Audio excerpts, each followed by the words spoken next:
A big thank you to everyone that dropped into the live stream yesterday. That was a lot of fun. We'll do that again. Today, I have two exciting stories. Well, maybe one not so exciting, one pretty funny. Variety.com, who has a gaming section, that gaming section is being shut down. And Anthem is hit by a damning article. Let's take a look. Ladies and gentlemen, welcome back. I am Montoya. Variety.com. You may not know about the site, but odds are you may have landed on it through some link in Reddit, perhaps. I know the way I stumbled upon it. Well, I've never bookmarked it. I've never come to the site to read anything. Maybe if it's mentioned on Reddit, I may have landed on the site there. But as a gaming section, the reason I know it as a gaming section is just the other day when Forbes came out with their damning article, I was looking up some Star Citizen news, and I clicked on Star Citizen, went to news. Will gamers ever get to play Star Citizen? I don't know who that is. The Forbes article. And number 3 from Variety. So I said, oh, let's go see what Variety has to say about that. And I clicked on it. So here we are. This is the Variety article on Star Citizen. Let's see what wonderful journalism has taken place here in Variety.com's gaming section. Let's take a read. Star Citizen, still no release date in work, environment's chaotic, report by Liz Lanier. Now, I don't know who Liz Lanier is, never heard about her, but we'll check her out in a second. And we begin.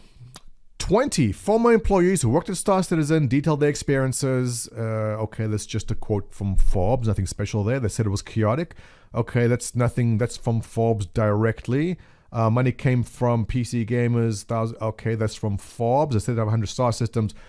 That's from Forbes. What is this? This is not an article. This is just straight out ripped directly out of Forbes. There's no research being done here. Cloud Imperial Games received 46 million. Yes. And as you go down, there's nothing here. It's simply the Forbes article shuffled around and reworded. And so my initial thought is, Liz Lanier here must be a bot. It can't be that this is an actual person. And I don't know. I mean, it may be a real person, but if you check out what she does, okay, she wrote one. These are 2 days ago. How many articles we wrote? Holy crap! All right, so 1, 2, 3, 4. Oops, sorry. Go back.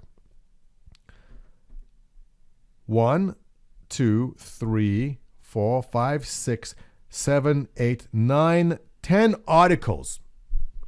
Liz Lanier has written 10 articles in one day.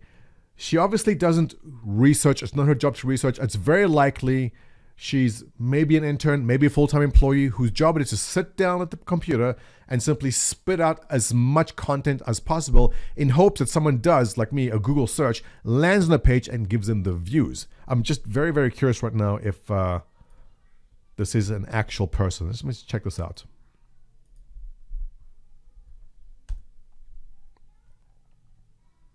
It appears there is a Twitter account associated. Well, okay, well, you know what? Let's give her the benefit of the doubt that this is a real person. And Liz, my condolences, because that does seem like a very stressful job that you have to sit there all day long and pump out these articles.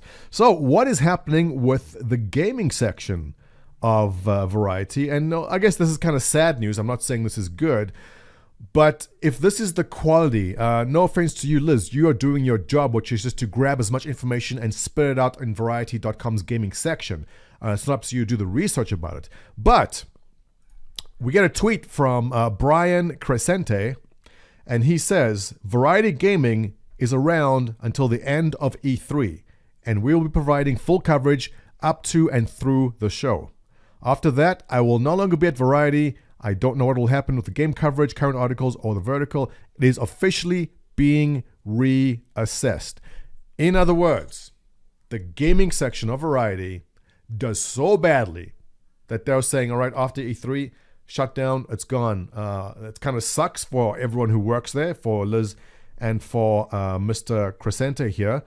But hey, this is what happens when what you do is push out articles like this. And if they're the same caliber and quality of what Liz wrote for the Star Citizen article, I am not surprised that this entire section is being shut down.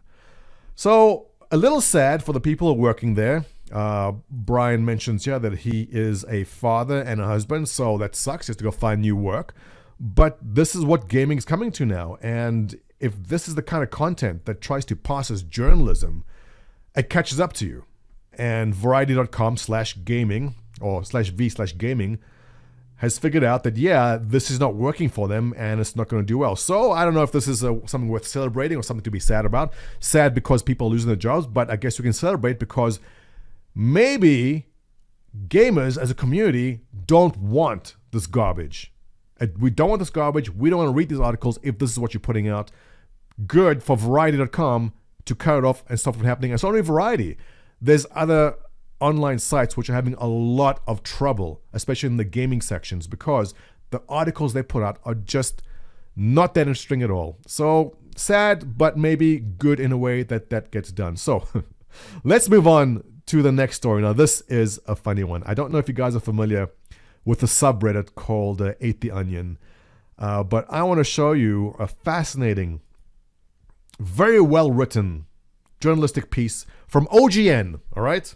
Now, OGN is very well known and renowned in the industry. This is Onion Gamers Network.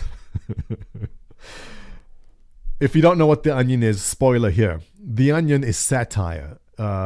It's not real. It's fiction. But it looks real. So if you never knew that OGN was the Onion Gamers Network, you'd probably be very shocked too. And I'm going to read you this article and I'm going to find the most hilarious response to it.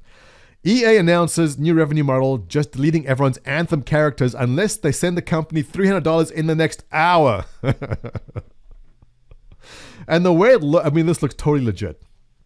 Anthem fans, take notice. EA just announced they are rolling out a new revenue model for the game that involves deleting everyone's character unless they send the company $300 in the next hour. What do you mean? Yikes, if you're attached to your Ranger, Colossus, Interceptor, or Storm, looks like now might be a good time to pony up. But here's the thing, the writers on The Onion are great because the only kind of person who would actually know to name the 4 classes is someone who's actually played the game. So it's obviously an Anthem player who's written this and he's done a great job at it. Look, the idea here is simple. You send us $300 in the next 60 minutes or else we'll permanently delete your Javelin, said EA CEO Andrew Wilson in a statement sent out to the game's users. Think about that. All your gear gone. The time you clocked into leveling up, your freelancer in Heart of Rage gone, your weapon stage gone forever. Or you can just play along and send us the goddamn money. And no, we're not effing around, he added. This is great. Surely no one is going to fall for this, right? This will definitely be a huge test for Anthem's player base, which risks losing all the experience they've accumulated if they choose not to pay the fee. Many have already spent dozens of hours grinding strongholds for legendary loot, which they could be for naught if they don't provide the money. For those users paying up, like a no-brainer. Oh man, okay, the end is beautiful. Here we go. We don't care how many hours you spent building out your fully knitted out Ranger. All of that's going straight down the toilet unless we get $300 by the end of the hour, said Wilson. You could have crafted more masterworks than anyone else in the game. We don't care. Without that sweet cash, they'll be gone. Cough it up, damn it, he added. Since the announcement, many players reported the presence of a new countdown clock in the game lobby, counting down the seconds they have left to comply with the company's requests. Basically, if you don't want to take a sledgehammer to every goddamn server in EA's basement, then you will fork over the dough in the next 60 minutes, said Wilson, adding that he did not care how many paying users he took down in the process. I don't think you can worm out your way out of this one, he said, either. My colleagues over at BioWare are monitoring each payment to make sure every last one of you little shits gave us what we deserve. TikTok, you poor Fs, he added. Okay, classic. I love The Onion. Now, surely no one is going to fall for that, right? Surely no one's going to think that is real. Well,